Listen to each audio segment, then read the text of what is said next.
તો જો આ છે અમારા કુલદેવી શ્રી રખાઈ માતાજીનો મઠ, અને અત્યારે આપણે મઠે આવી ગયા. તો હાલો હવે મઠમાં જ આવી અને માતાજીના પાલકના અને માતાજીની મૂર્તિના દર્શન કરવી.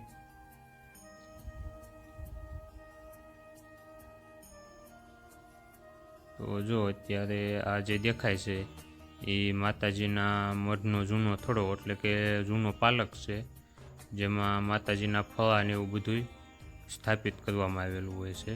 અને આ છે દીવો માતાજીનો.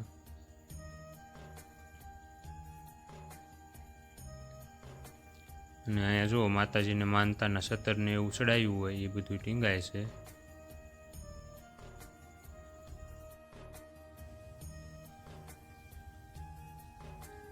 આ જો માતાજીના પાલકની બાજુમાં મૂર્તિ છે એ છે અમારે તાબિયા પરિવારના કુલદેવી શ્રી રખાઈ માતાજીની મૂર્તિ. લગભગ અમારે રખાઈ માતાજીના મઠ ગુજરાતમાં 1 કે 2 જ છે, બીજા હોય તો બહુ કંઈ ખ્યાલ છે નહીં. અને આ છે અમારે વાહિલી અટક પરમાર અટક લાગે, એટલે અમારે પરમારના ઈષ્ટદેવ માંડવરાય દાદા, જેનું મોટું મંદિર આવેલું છે મુરળીની અંદર. અને અહીંયા છે ગણપતિ દાદાની મૂર્તિ.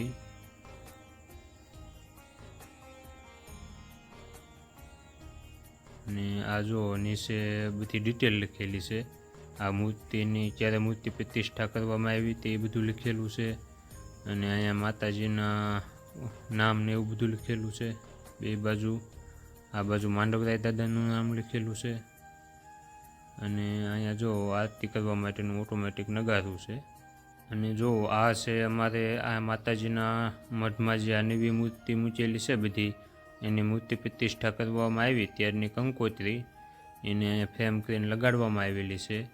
અને બીજી બધી જુઓ અહીંયા માતાજીના ભાવિક ભક્તો જે હોય છે એને આપેલી ભેટ રૂપે જે કોઈ નિશાની રૂપે આપેલી હોય એ બધી વસ્તુ અને માતાજીના ફોટા અહીંયા લગાડવામાં આવેલા છે.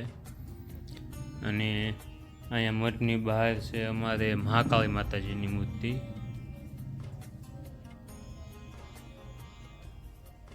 આ છે મહાકાળી માતાજીની મૂર્તિ.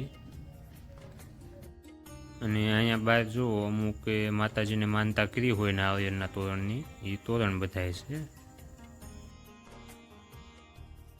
અને એક જો અહીંયા મઠની બાજુમાં દેરી છે, એ દેરીમાં અમારે તાબિયા પરિવારના ભુવા અને પઢિયાર અત્યાર સુધીમાં જેટલા થઈ ગયા એમના બધાને બેહારવામાં આવેલા છે ખાંભી રૂપે, એની દેરી છે.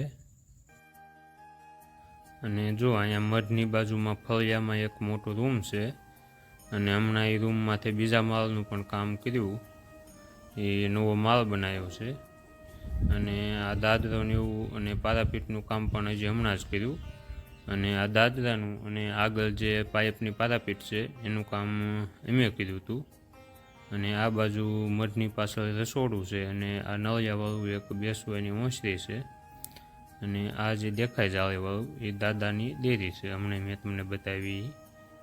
અને જો આ મોટો રૂમ રહ્યો એમાં કોઈ પણ પ્રકારનું માતાજીના મઠે આયોજન હોય પ્રસાદીનું ને એવું, અથવા કોઈ વાર તહેવારનું, તો માણસોને બેહવા હાટું રૂમ છે.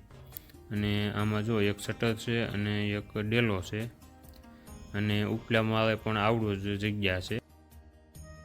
તો જો આવો છે અમારે તાબિયા પરિવારના માતાજીનો મઠ. તો હવે આપણે અત્યારે માતાજીના દર્શન કરી લીધા, તો હવે જઈશું કારખાને, અને કારખાને જઈ